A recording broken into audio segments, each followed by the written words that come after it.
Hey podcast listeners, it's Gfire. Today we are featuring singer-songwriter Roisin O'Hagan from Essex, UK. But before we get into it, I wanted to let you know I have put out a fantastic new EP called Choosing My Own Colors on hot pink vinyl. The 5-song all-original album is available for purchase on my website, gfiremusic.com.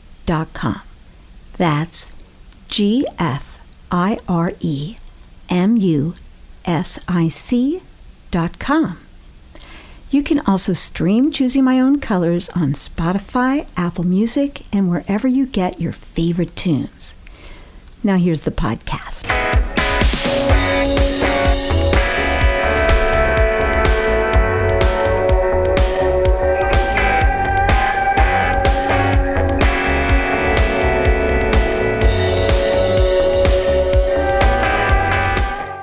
Hiya. Hey, okay, so is it Roisin? Perfect, you got it. Roisin. Hey, Roisin, okay, cool. Yeah. Hi, Roisin, nice to meet you. Hi, lovely to meet you too. How do you say your name? Gfire. Oh, it's literally Gfire. Amazing. Yeah, it's actually Gfire. I legally changed it and everything, so yeah. That's so cool. Really cool. Well, let's get into it. Where are you from originally? I know you're in Essex right now in the UK? Yeah, so I'm in Chelmsford, Essex. I've lived here my whole life, which some people are quite surprised by because my name's obviously very Irish. So I'm half Irish. My dad lived in Ireland originally, but I've lived in Essex my whole life. Wow. And so what drew you into being like a singer-songwriter? So my family have always loved music, full stop. My parents basically brought me up listening to Bruce Springsteen primarily, and also like Tom Petty, Fleetwood Mac, and also a lot of more like folky artists. So we've got some folk artists that are quite prominent in the UK folk scene called Seth Lakeman and Kate Rusby, artists like that. So they would take me to go and see them growing up and things. And yeah, they were in a small band with friends as well while I was growing up, and they would write music and record with a local producer. And I would kind of sit in the corner watching them, taking it in. And then I discovered Taylor Swift when I was around 11, 12 years old. And I was like, oh my God, I need to do this too. And kind of went from there. So Taylor Swift has kind of moved you into like, I'm really going to do this. Yeah, I think specifically it was discovering her first 2 albums. I picked them up in HMV when I was like 11 or 12 and listened to them back to back on a little like portable CD player in the back of the car on a journey somewhere. I listened to them back to back and I was like, wow, like, it tipped me over the edge. I was like, I need to do whatever that is, and kind of just started trying from there. Would scribble lyrics on bits of paper, and I was very shy at that age too, so I didn't tell my parents. Would try and memorize melodies and stuff, and eventually it was a teacher I had at school in our music department that pushed me to like try and put my music to actual like chords and things. And so I came home one Christmas from school with a little CD that my piano teacher had helped me record one of my songs to with him playing piano. And I gave it to my parents for Christmas. And that was the first time they ever realised I wanted to make music. And from there, I started recording demos with the same producer that their band had been producing with locally. And he kind of took me under his wing and mentored me. I started gigging, picked up guitar, and yeah. It all kind of, well, it sounds like, yeah, you were brought into a good environment to begin with. And it sounds like your parents were very supportive. Yes, because my dad especially, he's the one that's absolutely head over heels for anything Bruce Springsteen. In fact, they went to see him last night at Wembley Stadium and I saw him last year. Brilliant. But yeah, so my dad especially, I think has always had like a long lost dream of wanting to be Bruce Springsteen in another life and be a rock star. So my mum is a really good singer as well. So when I came to them wanting to do that too, and actually try and pursue it properly, they were never going to hold me back, and they were always the ones driving me to gigs like throughout my teens after school and stuff, and they've always backed me with it. Nice. That's great. Well, let's talk about this song that is the one that Lydia sent me, which is Midnight Indigo. Can you tell me a little bit about that? Is it based on something that you went through, or is it just like a story, or how'd that happen? So Midnight Indigo is more of a song that's like starting a new chapter of my music at the moment, because I was releasing and performing for years as a country pop artist and describing myself as that and very much leaning towards that as a sound. But over the last few years while doing that, I kind of always had a thing in my head of like, oh, I don't feel this is completely me. I'm leaning into it, but it's not totally what I am. So I took a bit of a deliberate break from releasing and gigging much in the last year or so to focus on my writing and my recording, and started to write and record in more of a like pop rock style, with obviously my country Americana roots in there. They always will be. But I was being very deliberate on trying to change it up a bit. And so Midnight Indigo is basically the first song of a bunch of songs I've written and recorded in the last year. It's the first one to come out, and I've got a whole string of them now that I'm going to be releasing like back to back to back. But that one in particular wasn't about anything specific to my life, but more about just basically passionate and toxic. Like the whole thing in the chorus is you're a nightmare, but I can't stop dreaming.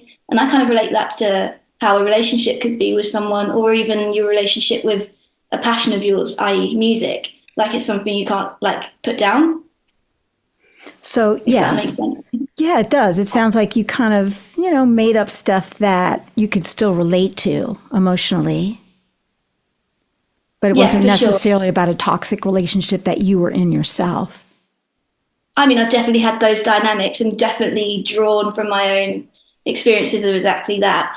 But yeah, it was more describing that overall feeling about toxicity towards like someone or something. And the bridge in particular, like I really like personally, because it's a very me bridge. I like really wordy things and storytelling things. And the bridge is basically about a point in the song where the person in this dynamic singing basically says, I'm going to cut this off and end it. I'm going to get a train and leave out of town. Because it's not something that's going to die unless someone ends it. So yeah, it's just quite a passionate song in that way. And so, yeah, you're the one that's leaving. Yes, putting your foot down.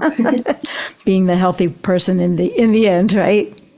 Trying. Yes, exactly. I think a lot of people can relate to that. Well, here's what I'll say. Let's let the listeners hear the song.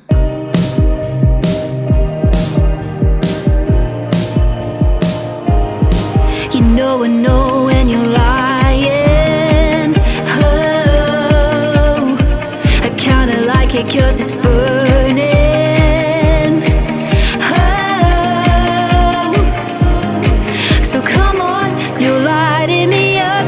I'm high on the buzz, so please don't bring me down. And come on, you're lighting me up. I hate the fight, but I love making up and you're a nightmare and I can't stop dreaming. If not us, then who do I believe in? In another life, I'd be running from you, midnight indigo.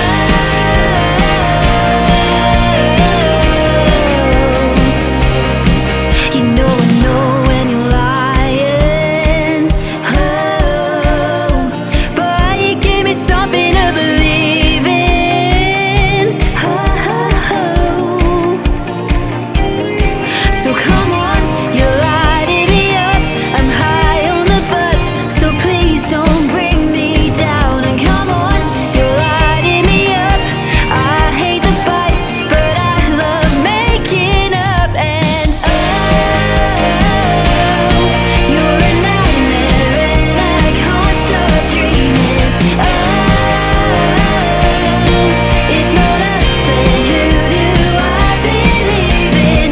In another life, I'd be running from you, midnight indigo.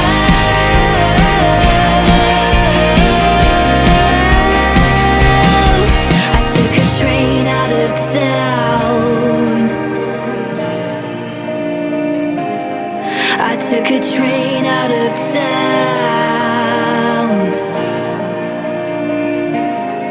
I took a train out of town. Think you're out of time. Did it kill your fire? 'Cause you never did mine. Honey, don't look now. It's just a casual crime. Stole away your weeks and ran away in the night. Took a train out of town. Think you're out of time.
Yeah, there's no country at all in that. That is a rocker.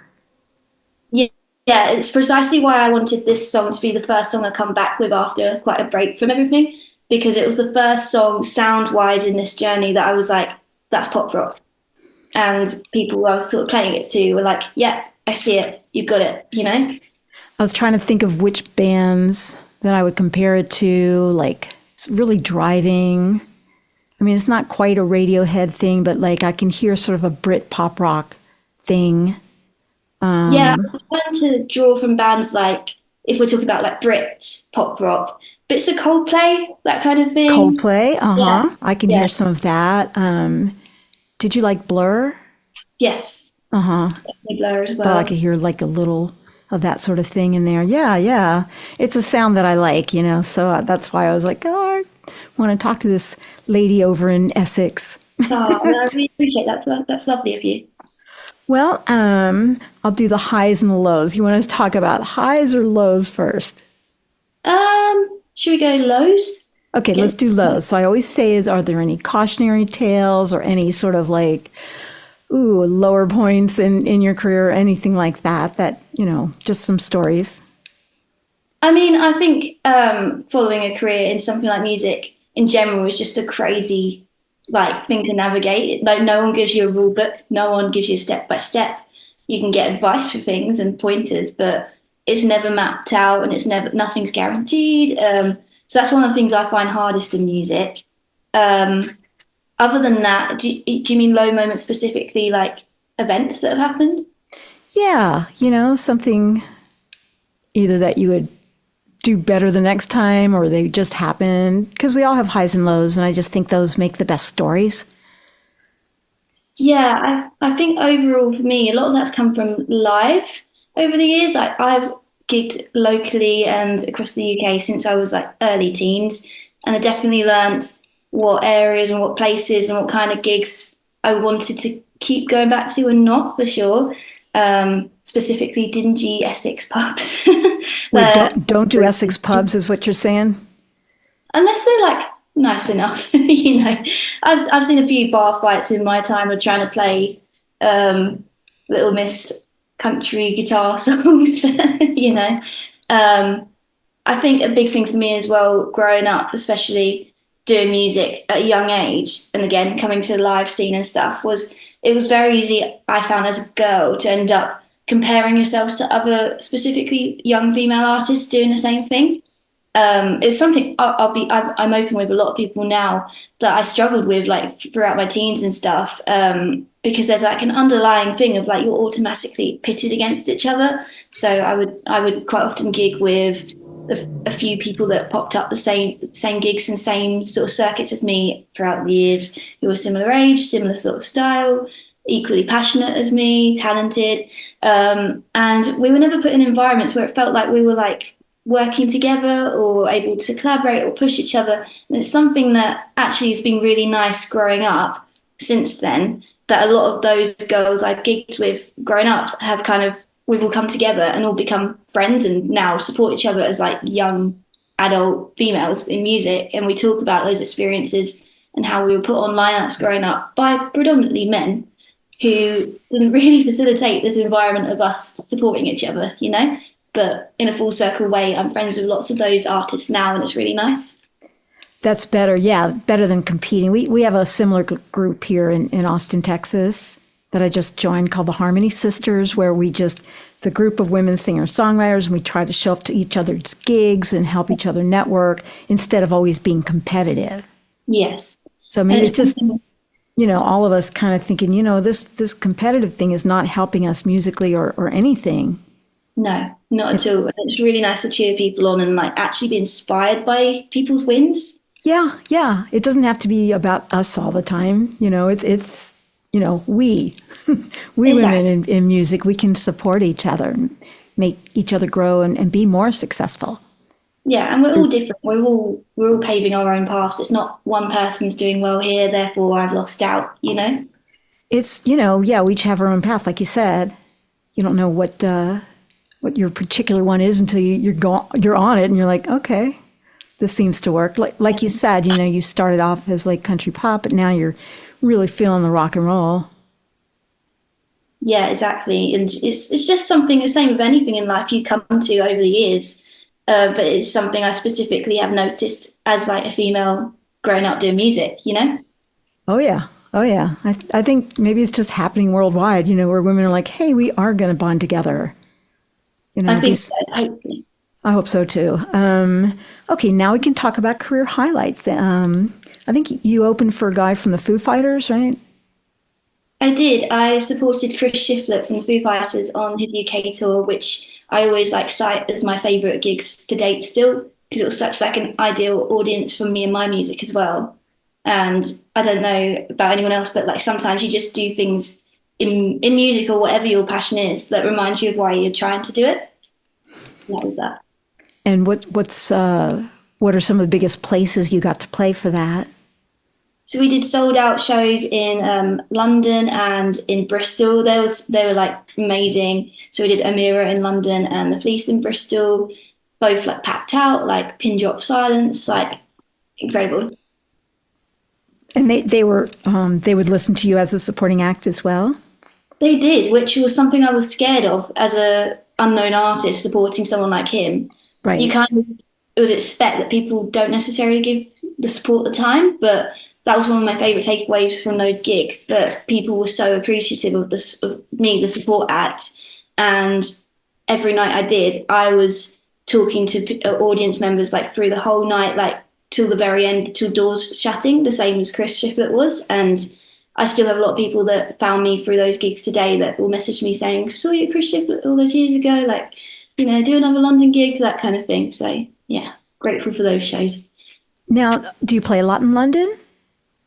I do normally. I haven't gigged much for the past year because I've been writing and recording, but hopefully that will change soon, get back into it. But before that, when I was gigging all the time, London was somewhere I would play all the time, especially throughout like being at uni in London. I went to a music uni in London, and I would take my guitar, go to my lectures, blah, blah, blah, and then go and play like a gig or an open mic in the evening. And I've done pretty much all the like kind of grassroots venues in London as well. So yeah. Do you recommend that for any of us American artists? Yeah, for sure. There's a really big network of grassroots venues in London. A lot of them don't get shouted out about enough, but if you go looking for them, they are there, and there are genuine music fans. Like some that come to mind are like Green Note in Camden. I don't know if you've heard of that at all.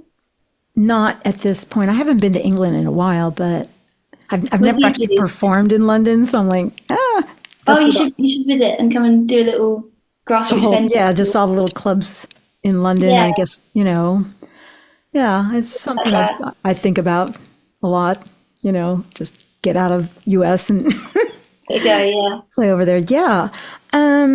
Let's see. Okay. Let's switch to like social media. How do you get fans? Are you on like Facebook, Instagram, TikTok? Do you get a lot of Spotify spins? What's been the best kind of things for you as far as social media and also like streaming services? I'm on all of them. So Facebook, Instagram, TikTok, all that. I've found through the years my favorite one to use and to like share music on has been Instagram. Had a bit of a love and hate relationship with it in more recent times because they seem to have really changed the last year or so. I don't know if that's competing with like TikTok's model or whatever, but yeah, I do really like Instagram. It's like my main place that people that have like engaged with my music with for years are. Spotify as well. I haven't like had loads and loads on Spotify in terms of big numbers, but I also haven't released for a long time either. So building it up again and see where it goes, because it's ultimately a platform there for us to use and to work with, And yeah, TikTok is the other one that, again, getting into it, I found really hard, if I'm honest. I don't know if you're on TikTok at all. But I am, but I've just been posting sporadically. I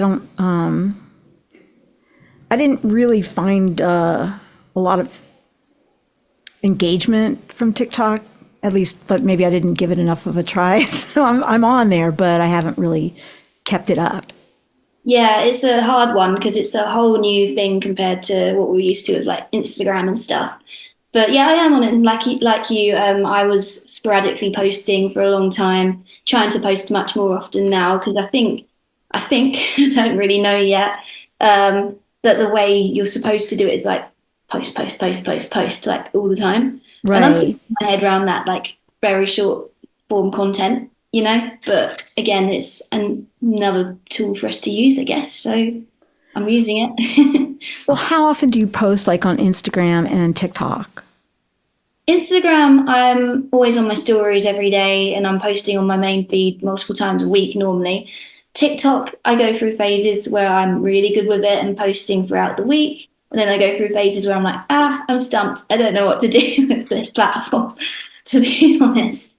But But you use the stories every day on Instagram. They're up for 24 hours and then they're gone, right? yes, yeah. Yeah. And what kind of content do you find works for your stories?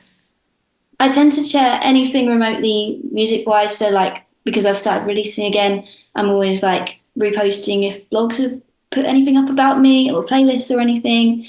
And just general like day to day things. Like it's because like you said, it's so quick and easy and it's 24 hours and it's gone. You don't have to think too hard about just, snapping the weather and being like writing outside today, Yeah. So it's just some short form stuff, just like on TikTok, sort of. There's also a lot of my dog, to be honest, on my Instagram stories. He's Okay. my character. Oh, what's your dog's name? Indy, she's a little cocker spaniel and she's very cute. Oh, it sounds cute.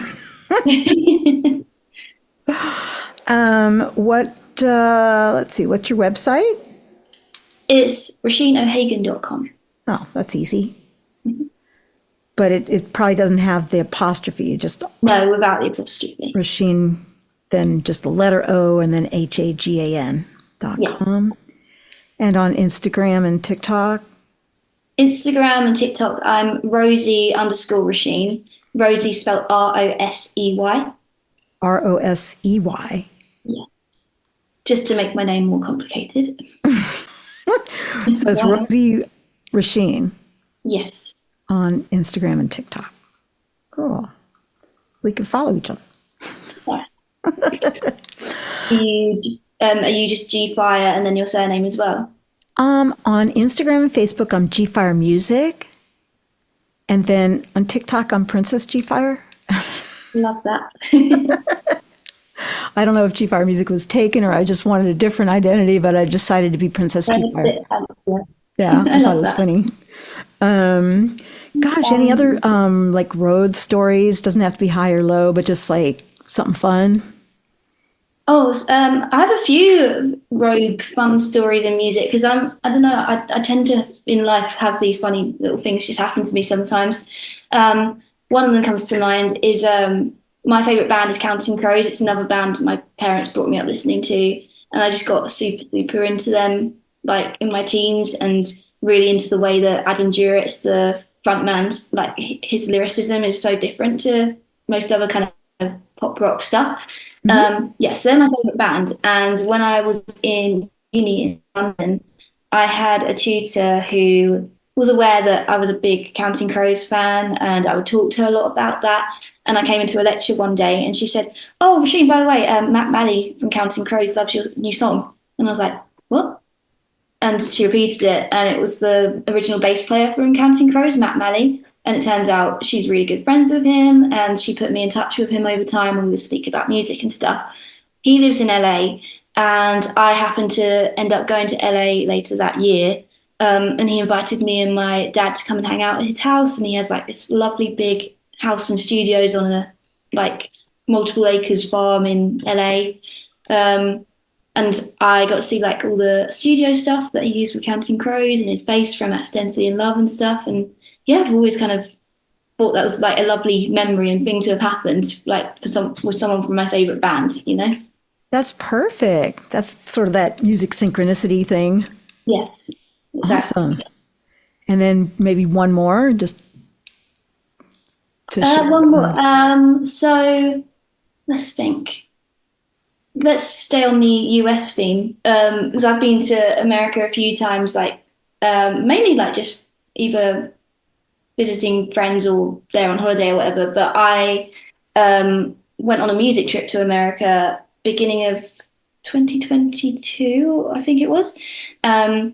So I went to Nashville and I was doing like writing and recording and stuff. And then I went to Arizona and I was doing quite a lot of like photo shoots and things there and visiting people there.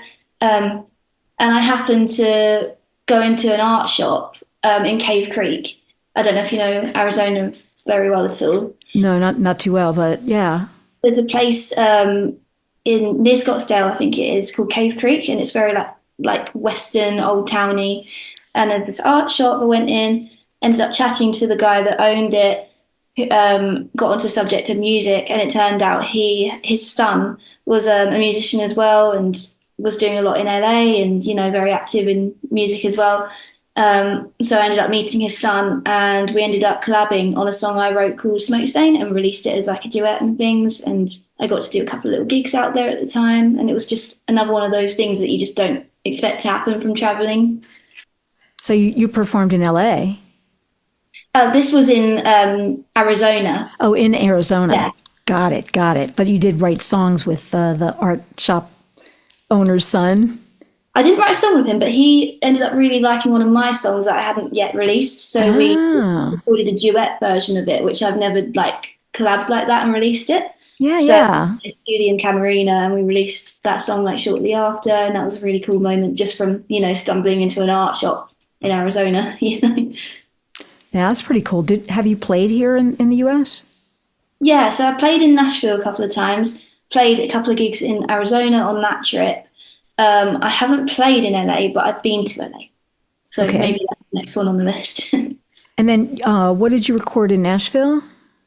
I recorded at Blackbird Studios, actually, and I recorded the song I was talking about, Smokestain, and a couple of vocals for other tracks as well, and wrote a lot out of studios there as well. So, yeah, it was really good, really fun.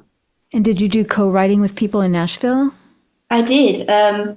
And one of them I ended up releasing as part of an EP. So I wrote a song with a girl called Logan Morell, who her publishers is on Music Row, which I didn't expect when I got my Uber there. I just put the address in and it just kind of rolled up on Music Row and wrote this song with her, which was really, really cool.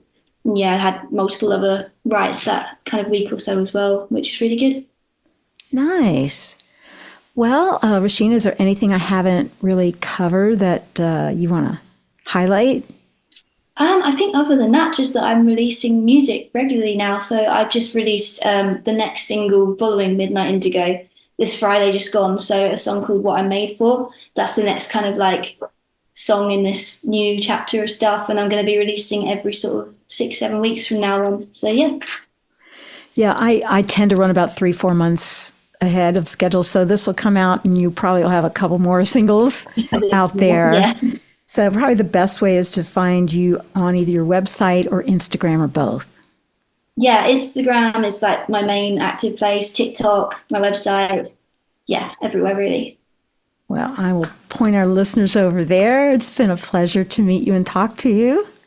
It's been lovely to talk to you too. Thanks for taking the time out of your Sunday. Absolutely. All right, bye for now. Bye. See you later. Door closes, another